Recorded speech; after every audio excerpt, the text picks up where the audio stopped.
এরপরে যখন আমি 4-এ উঠি, সেকেন্ড ধাক্কাটা আমি ওই সময় খাই। তো ভালো রেজাল্ট করতাম। আমাদের এলাকারই কয়েকটা ছেলে ছিল, আরমান, জিয়া, আবার খালিদ, তারপরে স্কুলে মিঠু, সোহেল, এরকম আরও অনেক ছেলেপেলেরা ছিল।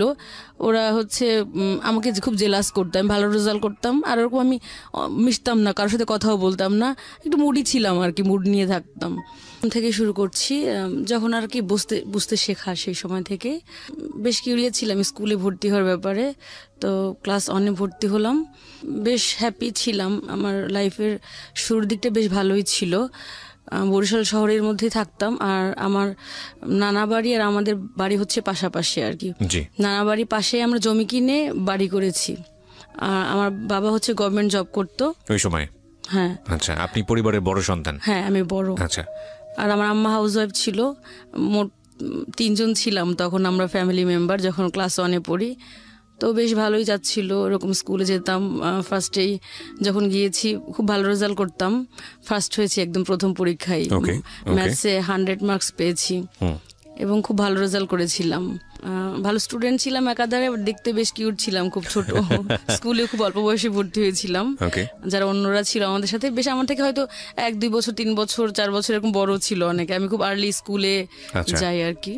তো এরপরে ভালোই চলতে থাকে এরকম ভাবে। তারপরে হচ্ছে ক্লাস 2-তে যখন উঠি, এই সময় একটা আর কি ধাক্কা লাগে আমার, মানসিক মানে সমস্যার বিষয়টা বা একটা ক্ষত ওই সময়টা থেকে আমার শুরু হয়। সেটা হচ্ছে আমার আব্বু অনেক রাগী ছিল, মানে অনেক বেশি রাগী ছিল।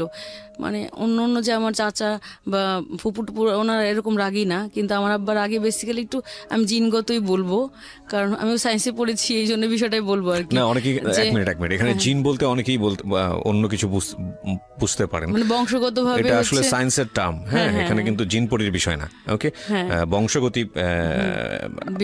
বিষয়ক যে বিষয়টা, সেটা হচ্ছে জিন। আমি ইন ডিটেইলে যাচ্ছি না, আপনারা যদি গুগলে সার্চ করেন তাহলে পেয়ে যাবেন। হ্যাঁ, বলুন।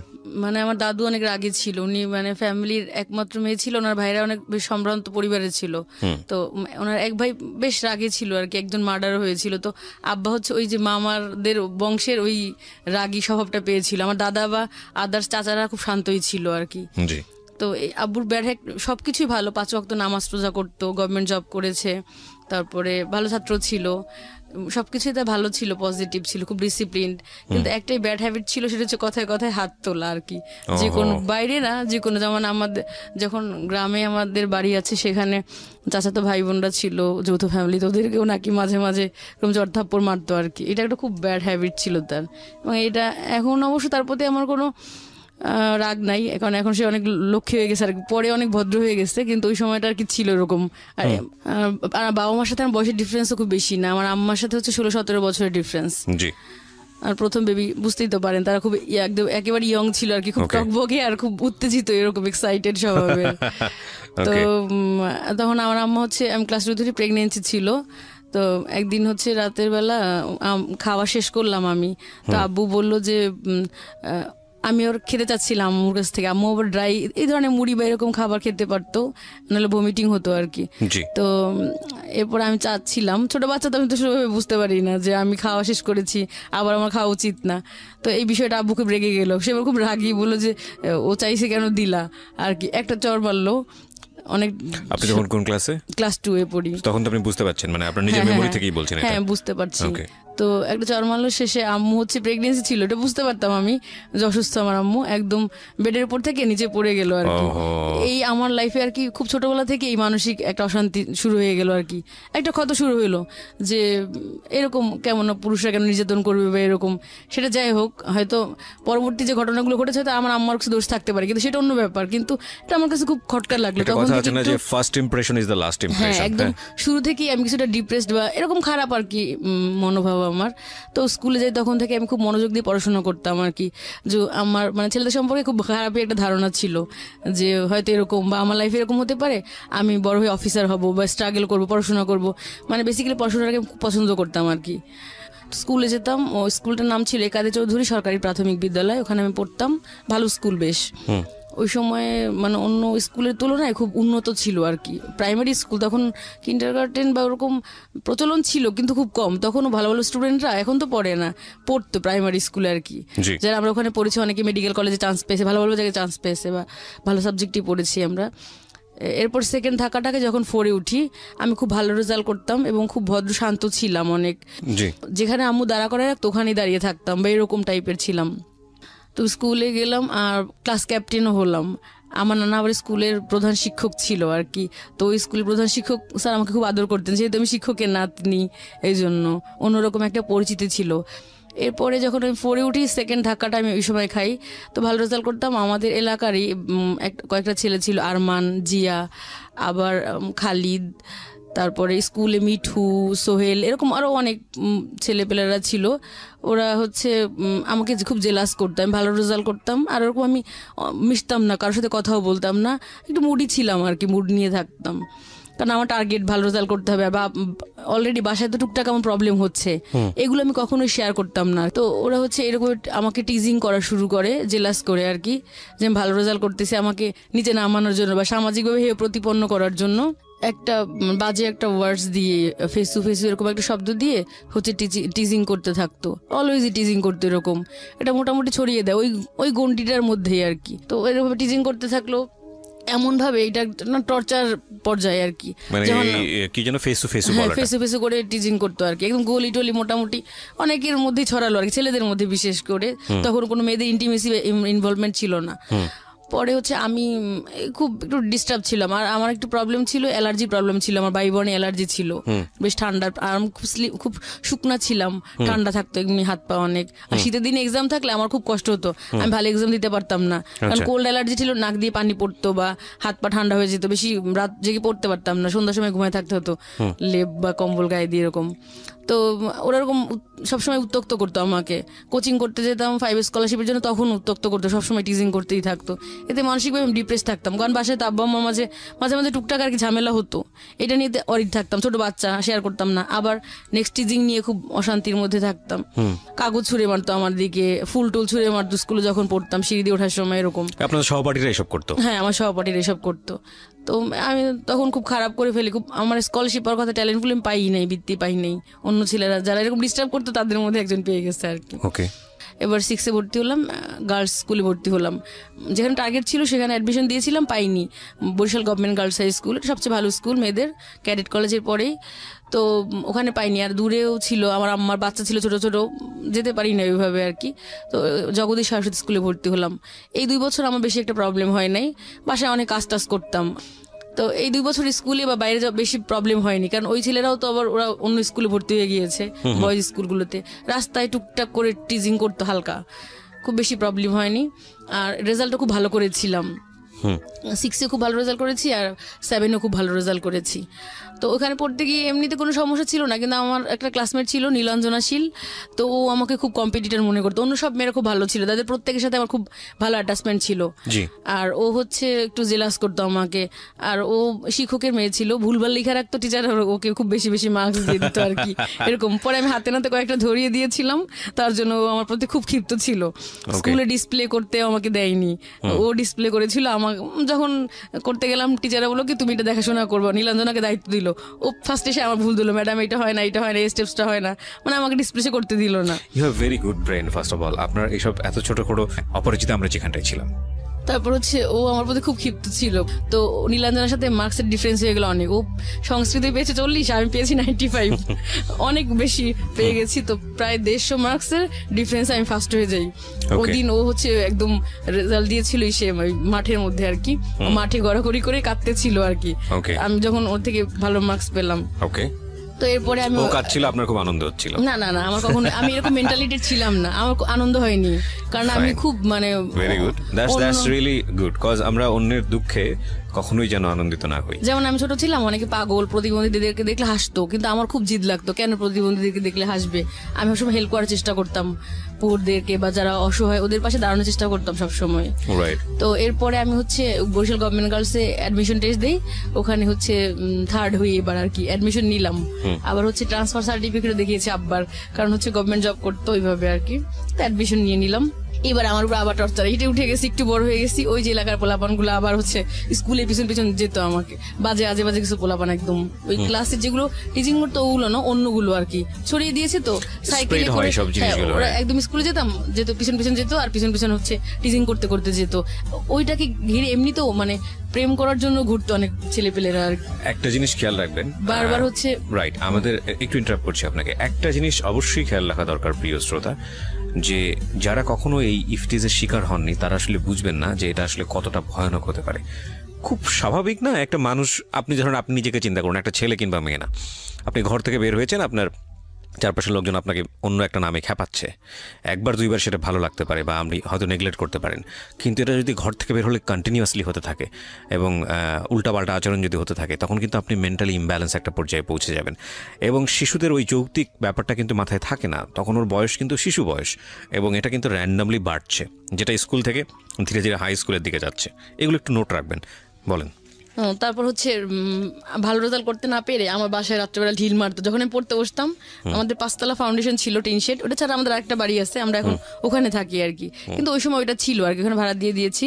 তো ওই রাতের বেলা হচ্ছে কি সন্ধ্যার পরে ইচ্ছা মতো ঢিল ছুটতো আমাদের টিনের উপরে, কেন যে ছুটতো কেউ জানতো না, কিন্তু বড় হওয়ার পরে বুঝতে পেরেছি যে আসলে আপনার বাবা থাকতো না আপনাদের সঙ্গে, আব্বু তো দূরে চাকরি করতে, খুলনায়, আপনি মার সঙ্গেই থাকতেন? হ্যাঁ হ্যাঁ, আমি, মা আর ছোট 2টা ভাই বোন ছিল, আর পাশে নানা বাসা ছিল, থাকলে তো আলাদা একটা পরিবার, যেতাম, কিন্তু কেন মারতো সেটা কেউ জানতো না, যে কেন ঢিল মারতো। হয়তো বা আরো ক্ষতি করার চেষ্টা করতে পারতো, কিন্তু আমার 4 মামা ছিল, ধারণা হয়তো আরো ক্ষতি করার চেষ্টা করতো, কিন্তু পারেনি, হয়তো ওই কারণে হয়তো বা ভয় পেতে হইতে পারে, এইভাবে আর কি সমস্যাগুলো। আর ওই যখন মানে খোঁজ নিয়ে জেনেছে যে এই শব্দটা দিয়ে আমাকে মানে ক্ষতি করা যায়, আবার ওই শব্দটা ওরাও ব্যবহার করতে লাগলো, স্লোগানের মতো আর কি, মিছিলের মতো এরকম শুরু করলো ওরা। মোটামুটি কলেজের 50-70% মানুষ জেনে গেল আর কি, যেরকম বিষয়টা মানে বারবার ক্রমাগত করতেই থাকলো, আরো ছড়িয়ে পড়লো।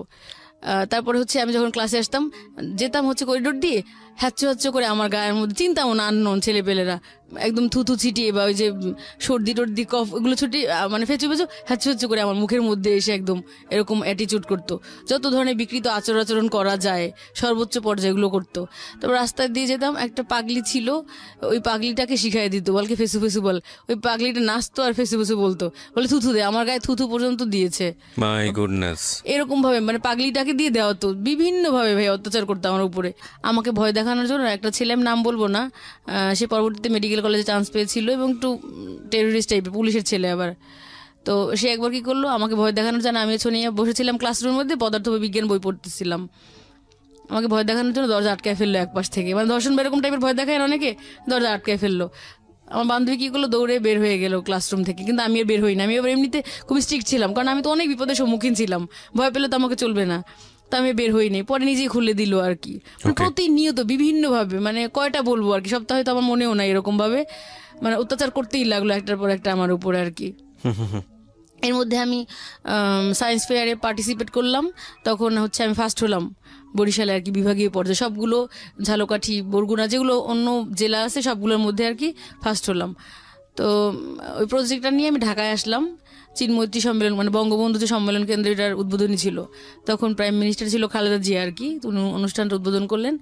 তো এখান থেকে গেছি, অনেক হাসাহাসি করতেছিল যে কিছুই তো পারবে না, গিয়ে হয়তো সান্ত্বনা পুরস্কার পাবে বা এরকম। ঢাকায় গিয়ে আমি প্লেস পেলাম আর কি, অনেক গিফট পেয়েছি আর কি। তারপরে প্রথম আলোতে আমার বেশ নামটাম আসলো একদম এরকম। এরপরে খুব হ্যাপি ছিলাম আর কি। মোটামুটি কলেজে খুব ছেলেদের মধ্যে আমাকে নিয়ে এমনিতে টিজিং করতে ঠিক আছে, কিন্তু আমাকে নিয়ে বেশ মানে বেশ আলোচিত ছিলাম, মানে দেখতে বেশ ফর্সা ছিলাম, তো সব খুব পছন্দ করতে সবাই আমাকে মোটামুটি। অনেকে ঘুরতো পিছন পিছন, বলতো সুইসাইড করব যদি প্রেম না করো, এরকম মানে এরকমটাও ছিল অনেক। তো যখন আমি ন্যাশনাল অ্যাওয়ার্ড পেয়ে আসলাম, জাহিদ আমার বন্ধু, আমার ক্লাসমেট ছিল, ওই যে একবার টিচিং করেছিল অলরেডি, ঝগড়া লাগছিল ওর সাথে, ও আমার পেছনে ঘুরঘুর করতে লাগলো আর কি, ঘুরঘুর করতে শুরু করলো, আমাকে পোস্ট কার্ড দিল, অনেকগুলো চিঠি দিল আর কি। আমি তো হাতের লেখা চিনতাম না, আমি জানতাম না যে ও কে বা ওরকম, ও সম্পর্কে কিছুই জানতাম না। ও আবার লিজার বন্ধু ছিল, লিজার ভাইয়ের বন্ধু। লিজাকে দেখালাম যে একটা ছেলে আমাকে এরকম দেয়, কে জানি না, লিজা তো হাতের লেখা দেখে চিনে ফেলেছে আর কি। তো এটা লিজার ভালো লাগে না, কারণ ও তো আমাকে সবসময় কম্পিটিটর মনে করতো। তারপরে লিজাই আমাকে এগিয়ে দিয়েছে আর কি জাহিদের দিকে অনেকটা, দিয়ে আবার নিজেই আর কি কেটে দিছে আর কি লাইন এরকম। লিজা দূর থেকে হ্যাঁ জাহিদের বাসাটা আমাকে দেখিয়ে দিয়েছে যে এটা জাহিদের বাসা। আর মাঝে মাঝে তখন ও আমার পিছনে ঘুরতো, তো প্রথমে ভালো লাগতো না, একটা সময় গিয়ে আমার একটা ভালো লাগা তৈরি হয় জাহিদের প্রতি। তো জাহিদের বাসায় যাই আমি একদিন, জাহিদ আসতো না ক্লাসে ওরকম, আর ওরকম মানে নোন ছিল না, আমি যেমন নোন ছিলাম সবাই চিনতো, জাহিদ ওরকম মানে বরিশালের স্থানীয় ছিলেন না, ওর বাড়ি গ্রামে, ওইখান থেকে খালার বাসা থেকে পড়তো আর কি। তারপরে ক্লাসরুমে দেখতাম কি আমি যাওয়ার আগে ও যায়, খুব কিউরিসিটি আমার প্রতি। আমি হচ্ছে একটা ক্লাস পরে যেতাম যাতে ও আমাকে ফলো করতে না পারে, দেখতাম কি ও পায়চারি করতেছে করিডোরে দাঁড়িয়ে দাঁড়িয়ে, মানে খুব ইমোশন যে আমি কেন আসলাম না। আমি আসার পরে ওর ফ্রেন্ড রাসেল ছিল সাথে, মানে একদম প্রাণে পানি পাইছে বা এরকম এরকম একটা ভাব আর কি, খুব ইমোশন ছিল আমার প্রতি। তো ফার্স্টে আমার পেছন পেছন যেতাম, আমি যখন মানে ক্লাস শেষ হয়ে যেত, মূল ক্লাসগুলো আমাদের সায়েন্সের প্র্যাকটিক্যালগুলো থাকতো 2টা-3টা পর্যন্ত। তো যাচ্ছিলাম একদিন মাঠের মধ্যে দিয়ে, ও পেছন পেছন গেলো, বলে কি একটা কথা বলতে চাই তোমার সাথে। আমি কিছু বলি না, হাঁটছিলাম, বললো যে তোমার প্রতি আমার তীব্র আকর্ষণ। এই কথাটা বসে পরে আমি হচ্ছে প্রেমে পড়ি আর কি। খুব ভালো লাগছিল কথাটা, বাসায় গিয়ে অনেকবার চিন্তা করলাম যে কি বললো যে তীব্র আকর্ষণ এইসব। ওকে, খুব ভালো লাগা তৈরি হয় জাহিদের প্রতি আর কি। কিন্তু যখন ভালো লাগাটা তৈরি হয়েছে তখন জাহিদ আস্তে আস্তে আর কি সরে গেছে। কোন বয়সটা বলেন তো এটা, মানে কোন ক্লাসে পড়ছেন? ইন্টারমিডিয়েটে পড়তেছি আর কি, সেকেন্ড ইয়ারে উঠে গেছি। আমি একটু কথা বলি, ইন্টারমিডিয়েটের অনেক স্টুডেন্টরা আমাদেরকে শুনছেন, আপনার সঙ্গে একটু তাল মিলিয়েই বলি। ক্লাস 9-এ 9-8 এই বয়সটা থেকে হচ্ছে ভালো লাগার এক ধরনের তীব্রতার জন্ম হয়, এবং উইথ লট অফ সংকোচ। আমি আসলে এটা খুব সুন্দর করে বাংলা বলতে পারছি না, মানে ভালো লাগে কিন্তু সেখানে তীব্রতার যতটা থাকে তার চেয়ে বেশি থাকে হচ্ছে লজ্জা, ভয় এবং একটা আতঙ্ক, জড়তা। কিন্তু মনের মধ্যে মনে হয় যে না, ওকে ভালো লাগছে, ভালো লাগছে। আচ্ছা, এরপরে এই ভালো লাগাটা একটু ডেসপারেটের দিকে চলে যায়, এবং এটা হচ্ছে বয়ঃসন্ধিকালে হয়। বয়ঃসন্ধিকালে অনেকের আগেও চলে আসে। 2টা জিনিস খেয়াল রাখবেন, বাবা মা যারা শুনছেন এবং যারা তোমরা নিজেরাও যারা এখন এই প্রেমের মধ্যে আছো, তারাও একটু শুনে রাখো, কারণ এটাই শেষ কথা না। ইনফ্যাক্ট এই ভালো লাগাটা যখন তীব্র আকার ধারণ করে এবং একই সাথে যখন বয়ঃসন্ধিকাল চলে আসে, বয়ঃসন্ধিকালে ছেলেদের যে চেঞ্জটা হয় সেটা হলো একটা ছেলে হঠাৎ করে লম্বা হয়ে যায়, দেখবে 9-10 দেখে ধাম করে লম্বা হয়ে গেছে, গলার শটটা অনেক ম্যাচিউর হয়ে গেছে এবং অনেক বেশি ব্যক্তিত্ব সচেতন হয়ে গেছে। সে যে হাঁটছে, হাঁটার স্টাইলটা ঠিক আছে কিনা, সে যে জামাটা পরছে সে জামাটা ঠিক আছে কিনা, সে যে মাথাটা আঁচড়াচ্ছে সে মাথাটা, আমি একদম ছোটো ছোটো জিনিসগুলো ধরে ধরে বলছি, মাথার চুলের আঁচড়ানোর স্টাইলটা ঠিক আছে কিনা, এবং একটু শেভ করার দেখবা যে গোফঠোপ উঠছে বা একটু শেভ, নতুন নতুন দাড়ি, এবং শেভ করে সে যথেষ্ট লজ্জা পাচ্ছে। এই যে বয়সটা, এটাকে বলছি আমরা বয়ঃসন্ধিকাল। আমি অ্যাটিটিউড দিয়ে বুঝালাম, আর ফিজিক্যালের জায়গা থেকে তোমরা নিজেরা বুঝে নিও, ফিজিক্যালি অনেক বেশি চেঞ্জ আসে। মেয়েদের ক্ষেত্রেও কিন্তু এই জিনিসটা আসে, এবং মেয়েদের মধ্যেও এই সেম জিনিসটাই গ্রো করে, কিন্তু with some physical changes. Interesting বিষয় হচ্ছে এই সময়টাতে কোনো কোনো ছেলেমেয়ের আচরণ, মোস্ট অফ দ্য কেসেস আমরা বলতে পারি, অনেক বেশি অ্যারোগেন্ট হয়ে যায়, উগ্র হয়ে যায়। তারা মানতে চায় না, তাদেরকে যদি কোনো একটা জিনিস বোঝাতে চায় যে না এটা এভাবে করো, এভাবে করলে জিনিসটা এরকম হবে, এরকম হবে, ওরকম হবে, ওরা বুঝতে চায় না, ওরা সিদ্ধান্ত দিতে চায় না, আমি তো নিজেই অনেক কিছু বুঝি। হ্যাঁ, উনি ছোটো ছোটো করে হাসছেন, হয়তো আপনারা অডিওতে পাচ্ছেন না। তো এইটা কিন্তু ছেলের ক্ষেত্রেও হয়, মেয়ের ক্ষেত্রেও হয়। এবং তখন যে সমস্যাটা বাবা এবং সন্তানের মধ্যে হয়, বাবা মা সন্তানের মধ্যে, সেটা হলো বাবা মা যদি না বুঝতে পারে যে এই আমার সন্তানের মধ্যে একটা বড় চেঞ্জ এসছে, তারা কি করে ছোটোবেলায় যেভাবে মানুষ করেছে, ছোটোবেলায় যেভাবে ডোমিনেট করেছে, ওই জিনিসটা যদি চালিয়ে যেতে থাকে, তখন একটা মারাত্মক সংঘর্ষ হয়। এবং এই মারাত্মক সংঘর্ষটা খুব সার্টেন পিরিয়ডে চলে, 1-2 বছর, এবং কিছু বুঝে ওঠার আগেই শেষ হয়ে যায়, এবং এই সময়টাতে অনেক বড় রকমের ভুলও করে ফেলে বাবা মা। সুতরাং আমি বাবা মাদেরকে স্পেশালি বলবো যে এই সময়টাতে ছেলে মেয়েদেরকে একটু অন্যভাবে ট্রিট করতে, একটু খেয়াল রাখতে। আচ্ছা, এবার হচ্ছে ভালো লাগার জায়গাটা বলি। আমাদের শিক্ষকরা ক্লাসে বলতো যে বয়সটা এমন, কাকপক্ষে দেখলেও ভালো লাগে। হ্যাঁ, একদম খুব নুডলি বললাম, আমি কাউকে অপমান করছি না, বাট বিষয়টা কিন্তু আসলে এরকমই, হিসাব থাকে না কোনো। মানে ভালো লাগাটা এত এক্সট্রিম লেভেলে হয় যে ওকে ছাড়া আমরা বাঁচবই না, ওকে ছাড়া জান শেষ হয়ে যাবে। মাঝে মাঝে ফেসবুকে এরকম ভিডিও দেখি, মেয়ে পালিয়ে গিয়েছে, গহনা ঠহনা পরে এসে ফেসবুক লাইভে আসছে, এসে বলছে বাবা তুমি তো বলেছিলা ওকে ওর সাথে বিয়ে দিবা না, দরকার হলে একটা রিক্সাওয়ালার সাথে বিয়ে দিবা, আর তাই আমি বিয়ে করে ফেলেছি, ওর কোনো দোষ নেই। আমি চিন্তা করি আজ থেকে 5 বছর পরে এই মেয়ের জীবন গল্পটা কি দাঁড়াবে, কিংবা আজ থেকে 2 বছর পরে এই মেয়েটাকে এত ডেসপারেটলি বলতে পারবে যে বাবা আমি ওর সাথে সংসার করে অনেক সুখে আছি। বিকজ রিয়েলিটি তো অন্যরকম। আমাদের চারপাশে যে ঘটনাগুলো ঘটে সেখানকার প্রেক্ষাপটে বলছি। আমি এটা মিন করছি না যে মেয়েটা সুখী হবে না, সুখী হোক, আমরা সেটার জন্য দোয়া করি, কিন্তু এই ডেসপারেটনেসগুলো এই বয়সেই থাকে। কিন্তু এটা জীবনটা আসলে এরকম না।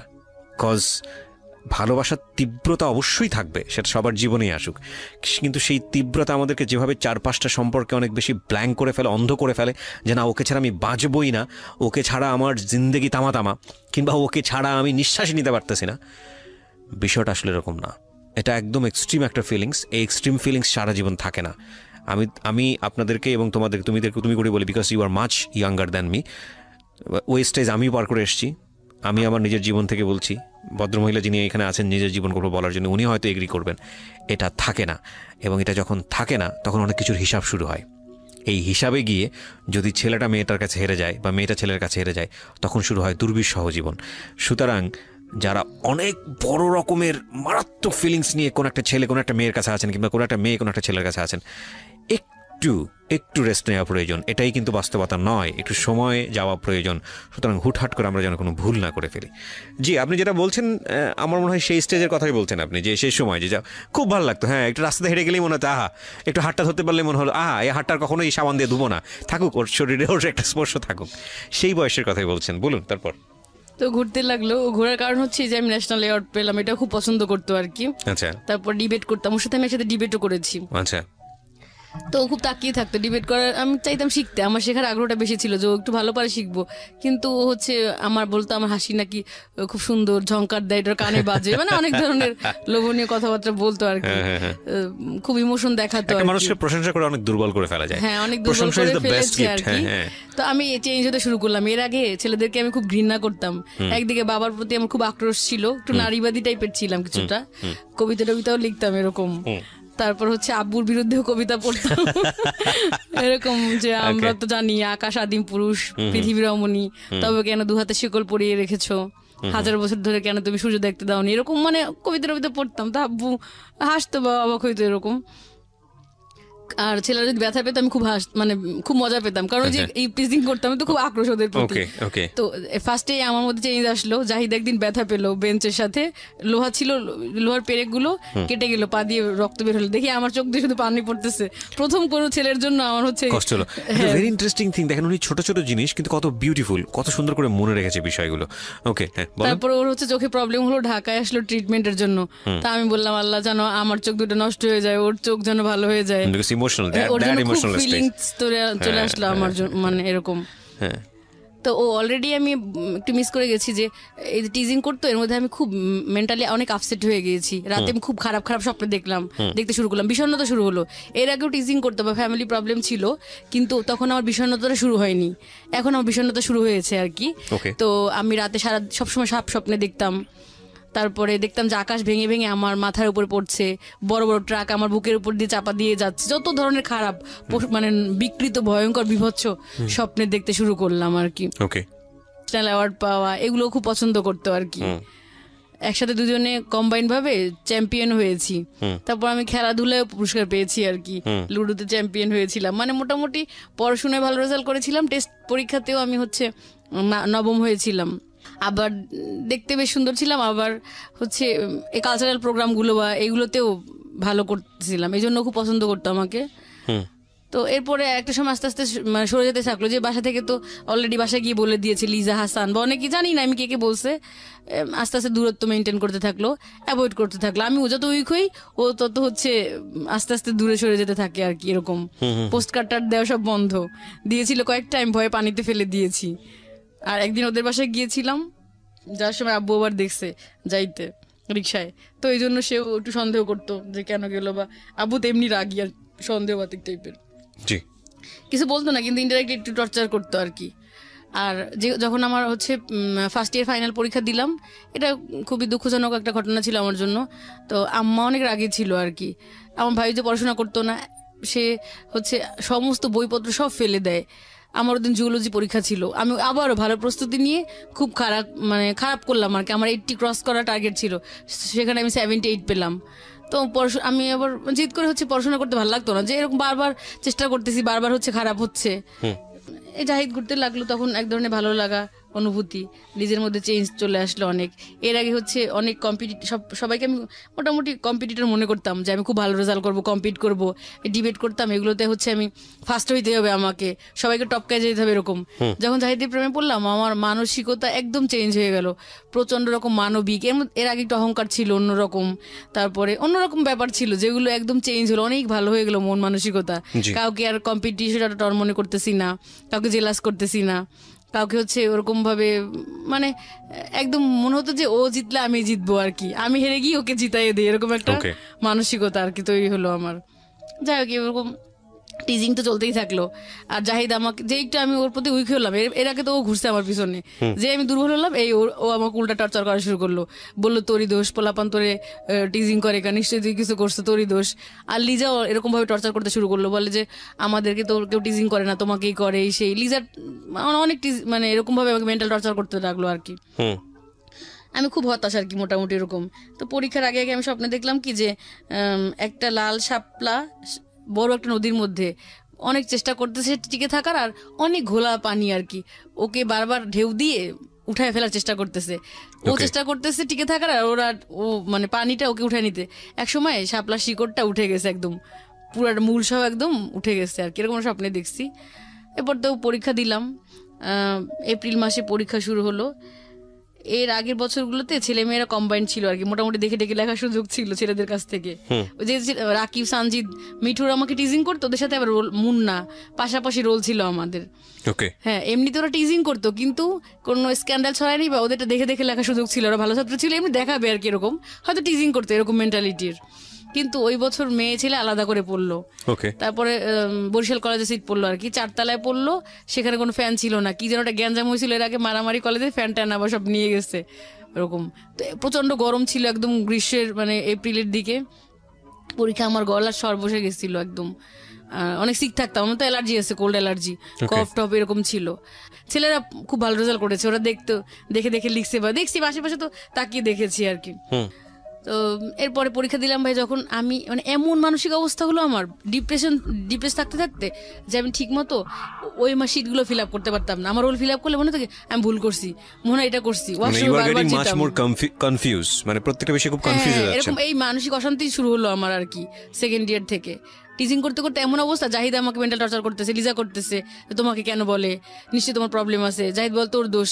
তো এতদিন তো সাহস পাইনি, যেই প্রেম মানে ভালোবাসছি, প্রেম করতাম না, তথাকথিত কোনো সম্পর্ক ছিল না, মানে পছন্দ করতাম, তখন সে বলতো যে আমার দোষ, এই জন্য পোলাপান আমাকে টিচিং করে, এইসব হ্যাঁ এগুলো বলতে শুরু করলো আর কি, মেন্টালি টর্চার করা শুরু করলো। এটা আমি খুব ভেঙে পড়লাম মানসিকভাবে আর কি। এরপর থেকে এই যে মানসিক সমস্যাগুলো আমার দেখা দিল, সবসময় খুঁত মনে হয় আমি ভুল লিখছি, তাহলে এটা করছি, যেটা আমি পারি জানি এইটাই ঠিক, কিন্তু অন্যদের যেটা বলতো ওইটাই আমার মনে হয় যে এইটাই ঠিক, আত্মবিশ্বাসের ঘাটতি। এর আগে এটা আমার ছিল না, এই ধরনের প্রবলেম আমার। তারপরে হচ্ছে সবসময় একটা মানসিক ভুল লিখতাম, মানে হয়তো 5i বা 2s হয়তো মাইনাসের জায়গায় প্লাস, মানে উল্টাপাল্টা করে লিখতাম সবই, কিন্তু উল্টাপাল্টা করে লিখতাম প্রত্যেকটা পরীক্ষা। ফিজিক্স, ম্যাথ আমার খুব খারাপ হয়ে গেল পরীক্ষাগুলো আর কি, তখন আমি বুঝতে পারিনি যে এতটা খারাপ হয়েছে আর কি পরীক্ষাগুলো। যখন রেজাল্ট দিল খুবই খারাপ রেজাল্ট করলাম, 13 অক্টোবর রেজাল্ট দিল, মানে খুব কান্নাকাটি তো করছি, এটা বুঝিনি, মানসম্মান তো সব গেছে, এমনি সবাই আমাকে চেনে ভালো স্টুডেন্ট হিসেবে, আর খুব মজা পাইলো সবাই আর কি। সবাই গেল ক্যাম্পাসে রেজাল্ট নিতে, আমি গেলাম না, বাসায় বসে খুব কান্নাকাটি করতেছি আর কি। এর মধ্যে লিজা আসলো খুব মায়া কান্না দেখাতে, সে আবার আমার সাথে কম্পিটিশন দিয়ে খুব ভালো পড়াশোনা করে এইবার আমার থেকে খুব ভালো রেজাল্ট করে ফেলেছে আর কি। এর মধ্যে একটা বিষয় স্কিপ করেছি, প্র্যাকটিক্যাল একটা কথা বলি না। প্র্যাকটিক্যাল হচ্ছে আমি অনেক অনেস্ট ছিলাম ভাই সবসময়, তো সবাই দেখা যাচ্ছে নকল টকল নিত, দেখে দেখে লিখতো, এই টেন্ডেন্সি আমার ছিল না। তো আমার বান্ধবী সোনিয়া ওর সিনিয়রদের সাথে আলাপ করলো যে কিভাবে করা যায়, তো ওদের অনেক টাকা পয়সা ছিল, ধনী মানুষ, বলো যে কম্পোজ করে নিয়ে যাবে, এগুলাকে দেখে দেখে লিখবা আর কি। তো ছোট ছোট করে কম্পোজ করলো, 5টা-6টা করছে, করে ওই আমার বান্ধবী মনিকে দিছে, ও নিছে, আমাকে একটা দিল। মোটামুটি নীলাঞ্জনা, লিজা প্রত্যেকের কাছে নকল আছে, ওরা মানে ভেতরে রেখে বোরকা পড়তো, ভেতরে রেখে হচ্ছে করতেছে, লিখতেছে এরকম। তা আমি তো একটু বোকাশোকা টাইপের গাধা, সবসময় তো এত মানসিক অ্যাংজাইটি থাকতাম যে ম্যাচিউর কোনো বুদ্ধি আমার তৈরি হয় নাই।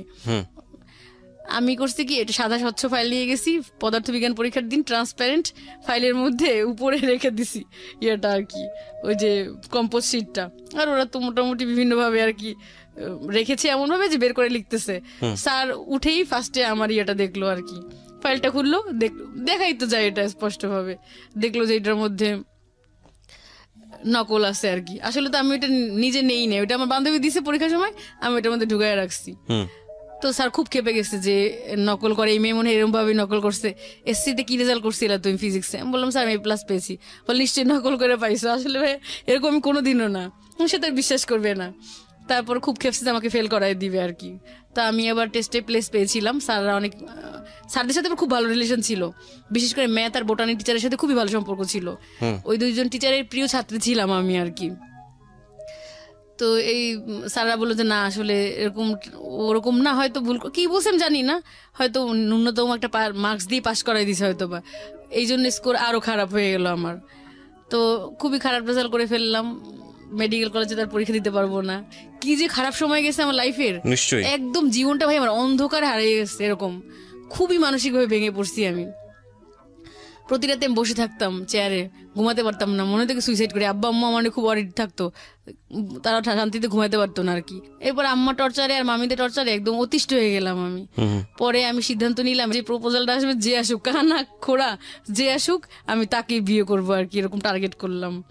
এরপর প্রপোজাল আসলো, এবার বিয়েতে রাজি হয়ে গেলাম। আম্মা তো হেবি খুশি।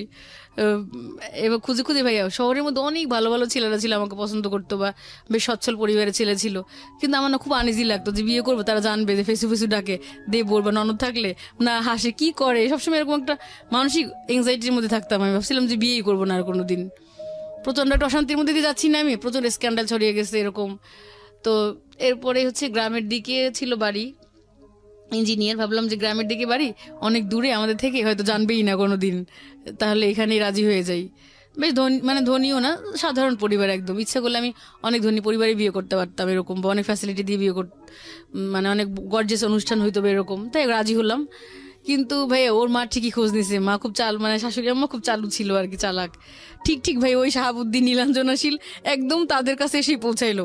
তারা বলছে পাগল এই সেই, মানে টিজিং করে ছড়াইছে। পরে এমন একটা অ্যাটিচিউড করতো সবাই যে বলতো পাগল বা আজে বাজে, মানে যা মন চায় যার যেরকম ভাবে বলতে লাগলো তার কাছে। সে প্রথমে খুব আদর করছিল আর কি, খুব ভালোবাসছিল, বাণিজ্য মেলায় নিয়ে গেল, খুব ছবি তুললো আমার সাথে, খেতে গিয়েছি রেস্টুরেন্টে। কিন্তু যখন ওই যে ওরা বলছে এগুলো, তখন আমার প্রতি আরো তার খুব ক্ষোভ আর কি, পারলে এড়াই যায় বিষয়টা। তারপর কিন্তু তার ছেলে আবার খুব পছন্দ করলো আমাকে দেখে। তো এবার বিয়ে ঠিক হলো। সে ডেটটাই উল্টায় ফেললো আর কি। 28 তারিখে আমাদের বিয়ে হওয়ার কথা, 9 সালের 28 এপ্রিল, পয়লা বৈশাখের পরে। সে হচ্ছে উল্টায় ফেললো একদম। শাশুড়ি, ওকে। মানে নার্ভাস হয়ে গেলাম যে কি ব্যাপার। আর বিয়ের ব্যাপার ভাই এরকম মেয়েদের যে একবার যদি বলে দেন, যেরকমই হোক, হাই স্ট্যাটাস আর লো স্ট্যাটাস হোক, একবার যদি বলে ফেলেন মানুষকে, না করেন, তাহলে ভাববে কি মেয়েটার হয়তো দোষ আসছে কোনো। এই জন্য মনে হয় বিয়েটা নিজে যদি ভেঙে দেন, তাও মানুষ আপনাকে ওইভাবে মানে ট্রিট করবে। আর জাহিদ তো অলরেডি অন্যরকম হয়ে গেছে, সে এখন বড় অফিসার হয়ে গেছে। মাঝে মাঝে কথা হয় ফোনে তার সাথে, কিন্তু কিছু বলে না, পজিটিভ ছাড়েও না, মানে ফ্রেন্ডশিপ রাখছে। কথাটা তো বলতো, রাতে ফোন টোন দিত, কিন্তু কোনোদিন বলে না বিয়ে করবে, এগুলো বলে না, বা ছেড়ে দিছে তাও বলে না। বলতো ছোট এখনো, এখন নতুন চাকরি পাইছে, ভাইকে প্রাইভেট বিশ্ববিদ্যালয়ে পড়াচ্ছে আর কি, এরকম বলতো। এখন কিছুই বলতো না আর কি। কি করব, সিদ্ধান্ত নিলাম বিয়ে করব। পরে হচ্ছে শাশুড়ি আম্মা একটু খেপে গেল আর কি আমার প্রতি, জানলো যখন এগুলো, তো বিয়ে ডেটে চেঞ্জ করে ফেলো। পরে 29 তারিখ, শাশুড়ি মা মানে হচ্ছে হবু শাশুড়ি, তখন তো হয়নি। হ্যাঁ, পরে হচ্ছে বিয়ে হবে। শুরু থেকেই ভাই বিভিন্ন ধরনের মানে শুরু করলো।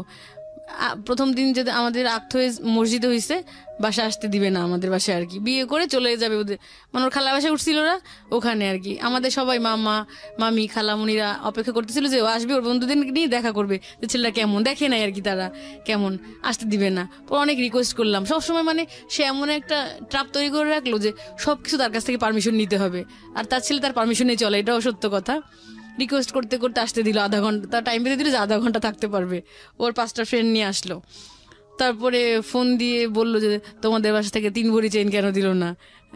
আমি বললাম যে 3 ভরি চেইন কখনো দেয়, 3 ভরিতে তো সীতাহারি বানানো যায়, তাহলে এইটা কেন, সেটা প্রত্যেকটা বিষয় নিয়ে আমার দোষ ধরতে লাগলো আর কি। তবে বিয়ে হলো তখন 2 দিন ছিল, মানে ওরকম একদম কমপ্লিট যে ফিজিক্যাল রিলেশন ওরকম কিছুই করিনি। এমনি ওর শরীর খুব খারাপ ছিল, ঢাকা থেকে গেছে, ও তো ঢাকা জব করতো তখন, আমি বরিশালে থাকতাম। তো গেছে, ওর জ্বর ছিল বা ওরকম, গল্প টল্প করছি বা মোটামুটি হালকা কথাবার্তা, ও ক্লান্ত ছিল, অনেক অসুস্থ ছিল। তো এরপরে 2 দিন ছিল আমাদের বাসায়। আর অনুষ্ঠানটা আমার আব্বাই আর কি অ্যারেঞ্জ করেছিল আর কি, আমাদের বাসায় হয়েছিল, ওরা কোনো অনুষ্ঠান করে নাই। তারপর গায়ে হলুদের কাপড় যখন পাঠাইতে বলছিলাম পাঠায় না, বলে কি এখনই কি তুলে নিচ্ছি আপনাকে, যে এখনই দিতে হবে সব এই সে এরকম করে। তাই আমি ভাবছি যেহেতু এটা বলছে মনে হয় পরে বিশাল করে আর অনুষ্ঠান করবে হয়তো বা, এরকম বলছে ওরা, আশ্বাস দিছে আর কি। তো এরকম ভাবে কিছুই করে নাই, সব আমার যতটুকু করে আমার আব্বাই করছে আর কি। তা আমার আব্বাকে আমি বলছি কি আব্বা, বরিশালের সবচেয়ে বড় ক্লাব হচ্ছে বরিশাল ক্লাব, ওইখানে আমাকে হচ্ছে অনুষ্ঠান করে দিবা আর কি। কিন্তু ও মনে মনে কুবুদ্ধি কিছুই করে নাই। পরে হচ্ছে আর আসলোই না ভাইয়া 6 মাস। কেন আসলো না জানি না, হয়তো বিভিন্ন কারণে ক্ষিপ্ত ছিল না কি, কিছুই বললো না, নতুন জবে জয়েন করেছে সেই কারণে হইতে পারে, জানি না আমি, এগুলো আসলে অজানাই রয়ে গেল আমার কাছে, আসলো না। আর সামাজিকভাবে হতে থাকলাম বাসায়, সামাজিকভাবে না ঠিক, নানু বলতো আসে না কেন, সবাই বললো যে আসে না কেন। মোবাইল সেট পাঠাইছে, এমনিতে যেদিন বিয়ে হয়েছে তারপর থেকে টাকা দেওয়া শুরু করলো, মাসে মাসে হচ্ছে ঢাকায় এসে প্রতি মাসে টাকা পাঠাতো কুরিয়ারে করে আমার জন্য, এটা ঠিক মতো করছে, মোবাইলে ব্যালেন্স পাঠাতো, কিন্তু যাইতো না আর কি, আসতো না আমাদের বাসায়। তারপর একবার ছোট আমি খুব মন খারাপ করলাম, বললাম কি আমাকে একটু ঢাকা নিয়ে ঘুরে আনো, সে নিল না। আমি বললাম কি না নিলে মরে যাবো, এসব একটু রাগ অভিমান করে বলতেই পারি। সে আমাকে না বলে কিছু, সে আমার ছোট মামাকে ফোন করে বললো যে ওইরকম করে, ও ঠিক করে নেই, সেই আরও বেশি মন খারাপ, মামা আমার রাগারাগি করলো, একটা গ্লাস দিয়ে 2টা বাড়ি দিল আমার মাথার উপরে, বললো যে পাগলাম, মন খারাপ। পরে বড় মামার বাসায় নিয়ে গেল, পরে তারা ফোন করলো ওকে, ফোন করার পরে ছোট মামা ডাক্তার আর কি, আর বড় মামা হচ্ছে প্রেজেন্ট আর কি, ভিআইপি একজন, ডেজিগনেশনে নাই বললাম। তারপরে তারা ফোন করছে, ঠিকই তখন আসছে আর কি, হাই প্রোফাইল লোকদের ফোনে ঠিকই তখন চলে আসছে বাসায়। তো আসলো, অল্প সময় ছিল, তারপর চলে গেছে। এর মধ্যে প্র্যাকটিক্যাল পরীক্ষার আগে ওদের বাসায় গেছিলাম আমি, 21 দিনের মতো ছিলাম, কিন্তু ও ঢাকায় চলে গেছে একদিন আমাকে রেখে, খুব একটা ভালো বিহেভ করতো না। পরের দিন, এর মধ্যে আমি অলরেডি যে ইন্টারমিডিয়েট পাস, তখন অনার্সে পড়তেছি, তখন হচ্ছে আমি প্রাথমিকে পরীক্ষা দিছিলাম আর কি, এমনি দিয়েছিলাম, সহকারী শিক্ষিকা, এই যে প্রাইমারি স্কুলগুলো থাকে না, ওগুলো টার্গেট ছিল না কোনো সময়, কিন্তু দিয়েছিলাম আর কি, কেন যেন দিছিলাম, যাই হোক আমি পাশও করে যাই আর কি। তো এই লঞ্চে আমরা হচ্ছে ঢাকা চলে আসি, ওই দিন থেকে একটু চেঞ্জ হয়ে গেল, জব হতে যাচ্ছে আমার। তো আর দিকে বিসিএস এর প্রস্তুতিও আমার ভালো, প্রথম 30তম বিসিএস দিয়েছিলাম, ওই পরীক্ষায় আমি পাশ করি প্রিলিমিনারি। আচ্ছা, ওইবার আমার যদি প্রাইমারি চাকরিটা না হতো, আমি মাস্ট বি বিসিএস ক্যাডার হতাম আমি। ভাগ্য আমার এইবারও আবার খারাপ হয়ে যায়। তারপরে সংসার করতেছি, সংসার তো নতুন সংসার, কাজবাজ করতে হয়, মোট মিলে এত পরিশ্রম, তারপর আবার গভর্নমেন্ট জব করতেছি, এদিক থেকে তারা খুব প্যারা দিচ্ছে যে পরে জবটা ছেড়ে দিলাম, এইটা ভুল করছি, যাই হোক। তো এরপরে বিসিএসও হলো না আমার, লাস্টে রিটেন পরীক্ষাগুলো ওইভাবে মোটামুটি দিয়েছি, আর একটু যদি পলিশ করে পড়তে পারতাম হয়তো বা অ্যাটলিস্ট একটা ক্যাডার আসতো, কিন্তু ভালোভাবে পড়ি না, এইখানে গেছি, আসা যাওয়া করছি, বারবার সময় নষ্ট করছি। আর এর মধ্যে অলরেডি আবার জাহিদের সাথে আবার যোগাযোগ হয়, ওকে, জাহিদের সাথে যোগাযোগ হয়, বেশ ভালো সম্পর্ক ছিল। এটা কি বিবাহের পরে? হ্যাঁ হ্যাঁ, এই যোগাযোগটা তো আনফেয়ার ছিল। আনফেয়ার ছিল বলতে খারাপ রিলেশন ছিল না, কিন্তু হঠাৎ করে আবার যোগাযোগ হয়, কোন দিকে টার্ন নিতে পারতো। যোগাযোগ হয়, কারণ এখন আবার তো যোগাযোগ হবেই, কারণ এখন তো আবার আমার ভালো পজিশন আসছে।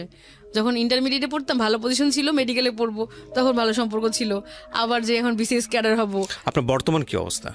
বর্তমান অবস্থা ভালো না, আসলে খুব খারাপ সময়ের মধ্যে দিয়ে যাচ্ছি। কি সংসারের মধ্যে আছেন, সংসার থেকে বের হয়ে গেছেন? সংসারের মধ্যে আছি, কিন্তু ওরকম ভালো নাই, কারণ ওই যে বিসিএস জব হয়নি, হাজবেন্ড আমার উপরে স্যাটিসফাইড না, বেশ টাকা পয়সা খরচ করেছে, আর এমনি তো নেচার ফার্স্ট এরকম ছিল, যেই দেখছে যে সরকারি জব হারিয়েছেন, বিসিএস করেন নাই, বাচ্চা কাচ্চা কয়জন? বাচ্চার একটা রিসেন্টলি নিয়েছি আর কি, এখন 1 বছর হয়নি। আপনার জামাই কি করেন? ও কম্পিউটার ইঞ্জিনিয়ার। ওকে, তো তার মানে আপনি যেটা বলতে চাচ্ছেন যে আপনার লাইফটা এরকম এলোমেলো হয়ে যাওয়ার পিছনের কারণটা হচ্ছে হলো আপনার ফ্যামিলি স্ট্রাকচারের জায়গাটাতে প্রপার গাইডেন্স না পাওয়া, আর দ্বিতীয়ত হচ্ছে হলো আপনাকে এই ইফটিস করে আপনার জীবনটা শেষ করা, বেশি ক্ষতিকর ছিল। একটা জিনিস খেয়াল রাখা জরুরি প্রিয় শ্রোতা, আজকের এই গল্পে তেমন কিছুই নাই, সেরকম অর্থে আপস অ্যান্ড ডাউন নাই, মেসেজ বলতে গেলে একটা গুরুত্বপূর্ণ মেসেজ আছে, সেটাও খুঁজতে হবে খুব ভিতরে গিয়ে, ওনার বলার ধরনের জায়গা থেকে কন্টিনিউয়াসলি মনোযোগ রাখাটাও খুব মুশকিল। তারপরেও আমরা এই গল্পটা বলার সুযোগ দিয়েছি, একটা